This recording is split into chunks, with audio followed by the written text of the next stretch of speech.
আমার হচ্ছে জানায় খেটা খেটা 2 নম্বরই করুন, আমার ইও নাই জানায় কিলাই কিলাই পয়সা মাইলে দিন। আগে তো এটা জানতাম না, এখন তো আরো বেশি খবর ভাই। তখন খোঁজাটা ভাইতে জায়গা যে খেটা ইটা করে মারতামও পারি না, প্রায় ঘুরে গেলে নিজের মানুষ পড়ে। এমপি হিসাবে আমি সবচেয়ে রিস্কে আছি। আমার সবসময় সিকিউরিটি পয়সা যে রাইট বাড়িতাম না। সারা দেশে কি জাত একটা আজাইব্যা জায়গাত আমি আছি, আপনারা বুঝুন। কেন লাগে আমি আমার এলাকার মানুষের বড়দের কথা কইল ইসলাম যে আমি 29 কোটি পাইছি, এর লাগিয়া ধন্যবাদ। একই সাথে রিলিভেন্ট স্পিকার মানে যারা এমপি হইয়া সম্পদ কিনে এরা মনে করবেন এরা 2 নাম্বার লোক, 2 নাম্বার লোক, এরা সম্পদ করে, এরা ভালো না। মানুষের দান গম মাইরা দিলাম, এইটারে কিন্তু বঙ্গবন্ধুর আদর্শের সৈনিক বলে না। এরা মুখে বঙ্গবন্ধুর আদর্শের সৈনিক, কামের বেলা হইল 2 নম্বর। দেশের টাকা আত্মসাৎ হয়, যাচাই করে দেখা যায় নিজের দলের লোকেরাই চুরি করেছে, তখনই বিচারক থমকে যায়, পুলিশ প্রশাসন তখনই কোনো রকম অ্যাকশন নেয় না। এবার ব্যারিস্টার সুমন বিষয়টি স্পষ্ট করলেন, চোরদের সাথে ব্যারিস্টার সুমন নেই। এমন বক্তব্যের পরে ব্যারিস্টার সুমনের সাথে সংসদে কী হয়েছিল সেটা অবশ্যই দেখবেন। বিশেষ করে ব্যারিস্টার সুমন যখন সংসদে নিজের আবেগের কথা বলতেছিলেন তখনই কিন্তু তাকে থামিয়ে দেওয়া হয়েছিল। তাই তিনি আবেগের কথাগুলো জনসাধারণের সামনে স্পষ্ট করলেন এবং চোরদের সাথে তিনি নাই এমনটাই স্পষ্ট করলেন বক্তব্যে। চলুন ব্যারিস্টার সুমনের আজকের যে ভিডিওটি সেটি দেখলে পুরোটাই অবাক হয়ে যাবেন। ভিডিওটা একটু লাইক করে দিবেন, যারা আসলে সৎ মানুষকে ভালোবাসেন এবং যারা চোরের দলে নাই তারাই ভিডিও লাইক করে শেয়ার করে দিবেন। চলুন আমরা ব্যারিস্টার সুমনের বক্তব্য আমরা একটু শুনে আসি। আর যারা এমপি হইয়া সম্পদ কিনে এরা মনে করবেন এরা 2 নাম্বার লোক, 2 নাম্বার লোক, এরা সম্পদ করে, এরা ভালো না। মানুষের দান গম মাইরা দিলাম, এইটারে কিন্তু বঙ্গবন্ধুর আদর্শের সৈনিক বলে না। এরা মুখে বঙ্গবন্ধুর আদর্শের সৈনিক, কামের বেলা হইল 2 নম্বর। আমি কথা দিছি যতদিন এমপি আছি, যতদিন আপনাদের এমপি থাকবো আমি, ততদিন আমার বউ ছেলে মেয়ে আমি কোনো সম্পদের মালিক হব না। আর আমি যতদিন এমপি আছি কেউ আপনাদের অধিকার নিয়ে সিনেমিনি খেলতে পারবে না। মানে আপনাদেরকে কিভাবে টাকা মারতাছে, এরপরে আমি কইয়া দিছি আমার সময়ে 6000 চা বাগানের শ্রমিকের টাকা 5000 কইরা 1 টাকাও যদি কেউ মাইরা দেন দেখ কলিজার মধ্যে হাত ঢুকাই এই টাকা নিয়ে আসবো, আমি কথা দিয়েছি। আমি আপনারা আমারে আর কত দিবেন?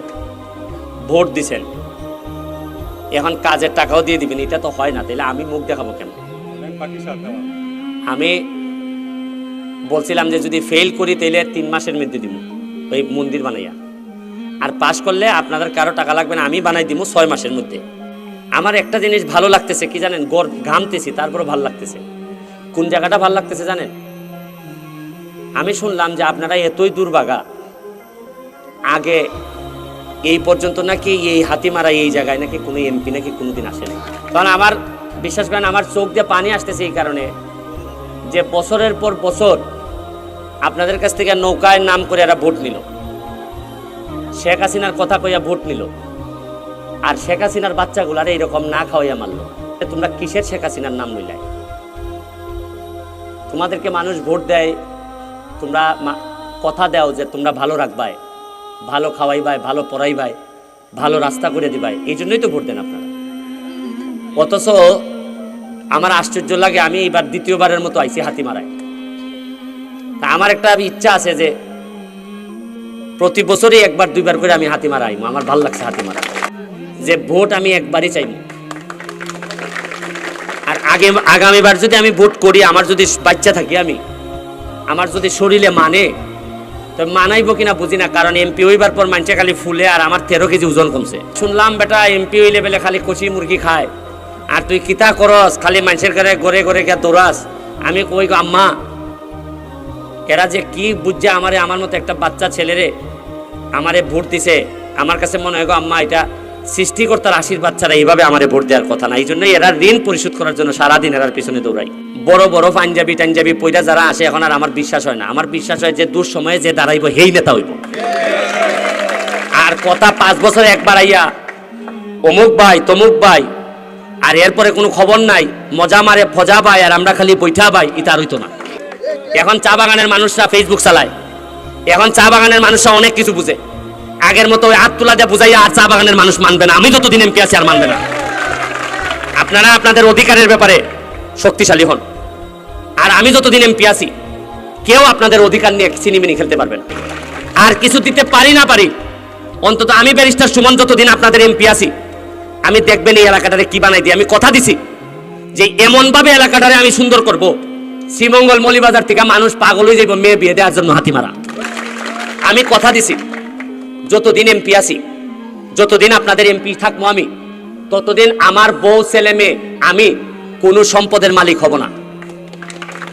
কারণ এমপিগিরি কইরা 7 লাখ মানুষের আমি খাওয়াইয়া পড়াইয়া পারি না, আমি কেমনে সম্পদ কিনবো? আর যারা এমপি হইয়া সম্পদ কিনে এরা মনে করবেন এরা 2 নাম্বার লোক, 2 নাম্বার লোক, এরা সম্পদ করে, এরা ভালো না। মুখে মুখে বঙ্গবন্ধুর কথা বললাম, আর ভিতরে আমি সব মানুষের অনিষ্ট করলাম, ভিতরে মানুষের হক মাইরা দিলাম, মানুষের দান গম মাইরা দিলাম। এইটারে কিন্তু বঙ্গবন্ধুর আদর্শের সৈনিক বলে না। এরা মুখে বঙ্গবন্ধুর আদর্শের সৈনিক, কামের বেলা হইল 2 নম্বর। 2টা বাগান খালি চেক করছিলাম, গিয়া দেখি কি জানেন, 70 থেকে 80টা চা বাগানের শ্রমিক, লেখার নাম ঠিক আছে, বাপের নাম ঠিক আছে, ঠিকানাও ঠিক আছে, আর যে মোবাইল নাম্বারে টাকা আছে এটাই এই মহিলার না, এটা অন্য আরেক লোকের। মানে আপনাদেরকে কিভাবে টাকা মারতাছে। এরপরে আমি কইয়া দিছি, আমার সময়ে 6000 চা বাগানের শ্রমিকের টাকা 5000 কইরা, 1 টাকাও যদি কেউ মাইরা দেন দে কলিজার মধ্যে হাত ঢুকাই এই টাকা নিয়ে আসবো, আমি কথা দিয়ে আইছি। আমি এত গ্রামের মধ্যে দিয়ে টাকা পায়রা, আর এই টাকা নিয়ে যারা সিনেমিনি খেলবেন তাদেরকে যতদিন আমি আছি তাদের সাথে আমি সংসার করব না, তাদের সাথে আমি সংসার করব না। আমার হচ্ছে জানায় খেটা খেটা 2 নম্বরই করুন, আমার ইও না জানায় কিলাই কিলাই পয়সা মেরে দিন। আগে তো এটা জানতাম না, এখন তো আরো বেশি খবর ভাই। তখন খোঁজাটা ভাইতে জায়গা যে খেটা ইটা করে মারতামও পারি না, প্রায় গুজা গেলে নিজের মানুষ করে। একটা মানুষ সারা জীবন নাকি সংগ্রাম করে যাওয়ার লাগে, আর শান্তির জায়গা হইলো আখেরাতে গিয়া। আমি দেখছি আমার হওয়ালের মধ্যে শান্তি নাই। আমি যদি শান্তি চাই আল্লাহর কাছে একমাত্র আখেরাতে গিয়া চাই। তবে এত মানুষে কষ্টে রাখিয়া জানেন নি, এমপি হইবার পর দেওন্দি বেতন দিতে পারে না, লালচান বেতন দিতে পারে না, গিলানি বাগান বেতন দিতে। আজকে নিজের পয়সা খরচা করিয়া গিয়া দেওন্দির মধ্যে 150 মানুষের চাউল দিয়েছি, লালচানের শর্মায় যাইতে আমি পারছি না, গিলানির মানুষের চাউল দিয়েছি। কয়টা বাগানও নোয়াভাড়া বাগানও বেতন দিতে পারে না। এবার আমি এমপি এত পড়ছি এমন বিপদ, আগের এমপি রে 5 বছরে 2-3 বার মিলছে, আর আমার মিলেনে বেটেনতে পর্যন্ত আইয়া কয় আমার জামাই মারছে। যাই আমি কই যাও গা ওসির দ্বারো, আমার দইরা হয় বুট দিছিলাম না, ওসির দ্বারো খাই যেতাম। আমি বেলা বেরি বাই যেতাম না, বেলা আমার কথা বেলা জামাই শুনবো। কারণ আমি এই জনে জনে বেটেনতে বাই যদি যাই কেউ উপায় আসেনি। আমি জানি আমি কি যন্ত্রণাত আছি। আমি আজকা দেখতে পারেন আপনারা, আমি শিক্ষা গেঞ্জি ভুলে দৌড়াইতেছি, আধা ভাগ লিখছে। কারণ এত প্রেশার আমার উপরে। বাসাটার মধ্যে গিয়া দেখেন 500 লোক জায়গা, যে বেটা রোয়ানা দেয় মেম্বারের দ্বারা যাইতো, খবর উনছে ব্যারিস্টার আইসে কয় আইও এমপির দ্বারা যাই। ইটা কাম আমার না, কিন্তু মেম্বারের কাম। জায়গা আমার সংসারের বড় ভাই যেমন দুনিয়ার যত যন্ত্রণা লওন লাগে, এইভাবে আমি আমার যন্ত্রণা লইতেছি। ভবিষ্যৎ যারা নেতা আমি কইমু সবাই মিললিয়া আমরা একটা ভালো সোনার ঘাট বানাইতাম চাই। আমার কারো সাথে আমার শত্রুতা নাই। আমি বিশ্বাস করি আপনারা যারা নির্বাচিত করবা সেই আমাদের নিয়ে একসাথে কাজ করতাম। আপনার প্রতিনিধি সে আমার শান্তির লাগে আমি যে চরিত্রের এইভাবে যদি মিললে জায়গা, তাইলে সোনার ঘাটটারে একবারে সোনায় বান্ধাই লিতাম। এইভাবে মানুষের লেগে টেকা দেয়। 6000 শ্রমিকরা 5000 টাকা করে দিতেছে চা বাগানের শ্রমিকরে। আপনারা জানেন হারভেস্টার, ধান কাটার হারভেস্টার গত মাসে 15টা পাইছি আমরা। কয়টা পাইছি? 15টা। এক একটা হারভেস্টারের দাম 40 লাখ। এত বরাদ্দ আছে চিন্তা করতে পারত না, কিন্তু ওই সুরার করে সুরা হলতে লেগে বরাদ্দ গুলা। আপনারা খারাপ কইতারেন আমারে যে বেটা এমপি হইছে, বেটা আমকা ভেঞ্চার কইরা সেল লাগায় ঘুরতো। কিন্তু আমার ইটা দেখি তো আমি এখন আরো বেশি খবর পাই। আমার হচ্ছে জানায় খেটা খেটা 2 নম্বর, আমার ইও না জানায় কিলাই কিলাই পয়সা মেরে দিন। আগে তো এটা জানতাম না, এখন তো আরো বেশি খবর পাই। তখন খোঁজাটা ভাইতে জায়গা যে খেটা ইটা করে মারতামও পারি না, প্রায় গুজা গেলে নিজের মানুষ করে। এমপি হিসাবে আমি সবচেয়ে রিস্কে আছি। আমার সবসময় সিকিউরিটি হইছে যে রাত বার হইতাম না। সারা দেশে কি জাত একটা আসাইব্যা জায়গাত আমি আছি, আপনারা বুঝুন। কেন লাগে আমি আমার এলাকার মানুষের বরাদ্দের কথা রাখতায়, এমডি আড়াইতায় আর এমডি বার করতায়। এর লাগে তো দেখুন হাজার হাজার কোটি টাকায় উন্নতি হয় না করে।